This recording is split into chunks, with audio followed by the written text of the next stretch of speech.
In focus now, Republican Senator James Lankford of Oklahoma, member of the Finance, Homeland Security, Intelligence, and Ethics Committees. Senator, great to have you in focus. First of all, I want to know what you make of some of what's come out so far about the Biden family business. Sure. James Comer in the House Oversight Committee, they're doing really good work. Just be able to ask the basic question. Let's follow the money. All this money came through from China. We know all the money that came through from Ukraine as well. Apparently, Hunter Biden is an energy expert because everyone seems to want to be able to hire him to deal with energy, though he seems to also have no energy experience at all in this. But foreign energy companies seem to want to be able to hire him.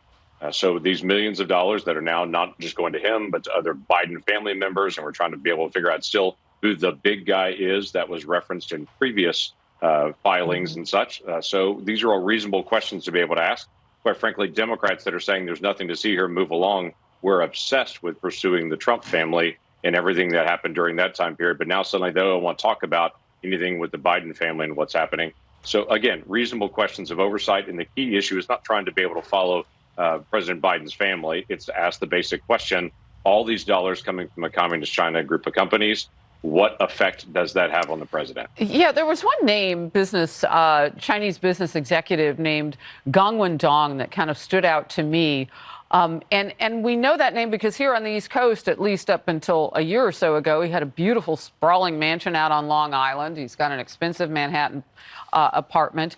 And the company, CEFC China Energy, that he's affiliated with, has ties to the CCP. Now, I said moments ago, there are very few things inside China that the Communist Party doesn't even have or doesn't have knowledge of or lean into.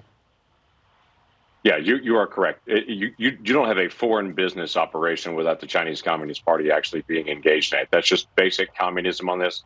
We're not used to that in America. With capitalism, we have regulations that oversee the basic boundaries of us. But in the Communist Party, they own everything. And so that you don't do operations without it going through the Chinese Communist Party. You certainly don't become a multimillionaire in China without the approval of the Chinese Communist Party and the engagement of the Chinese Communist Party.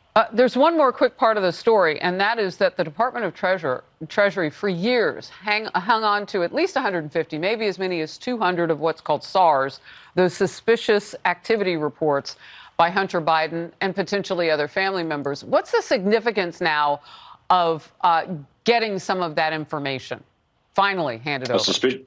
Sure. A suspicious activity report is when a bank says a lot of cash came in or a very large deposit came in that we don't have a way to be able to track and to be able to see what this is. It's just a large block that came in. They have to report that in.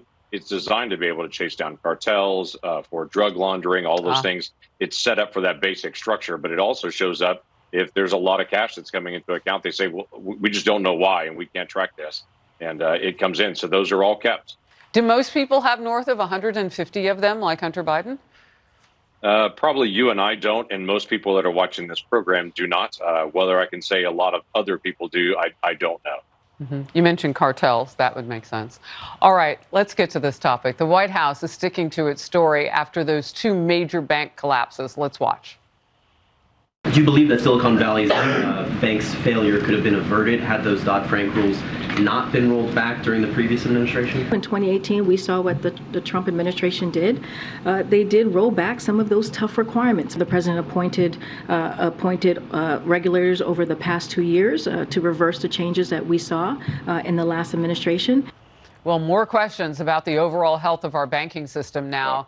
11 large banks chipped in a total of $30 billion to rescue First Republic Bank as it was on the verge of collapse.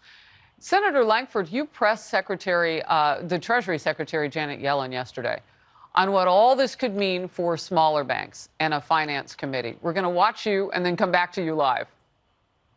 Anyone who has a large deposit in a community bank to say, we're not going to make you whole, but if you go to one of our preferred banks, we will make you whole. That's certainly not something that we're encouraging. That is happening right now. That is happening because depositors are concerned about the bank failures that have happened and whether or not other banks could also No, it's happening because you're fully insured no matter what the amount is if you're in a big bank. That sounds like they're picking favorites. Oh no, they're certainly picking favorites. Here's what she really said. She really said, if you have a relationship with the Federal Reserve, or you have a relationship with Janet Yellen, or you're one of the preferred banks, or you have a good ESG score, then they're going to cover your full deposits. If you're a community bank anywhere in the country, they're not going to cover your full deposits. And she was very clear about this. If we pick you, if you're one of our friends, then we're going to make sure you're covered no matter what the size of it is. If you're a rural bank in Oklahoma, good luck. You're on your own.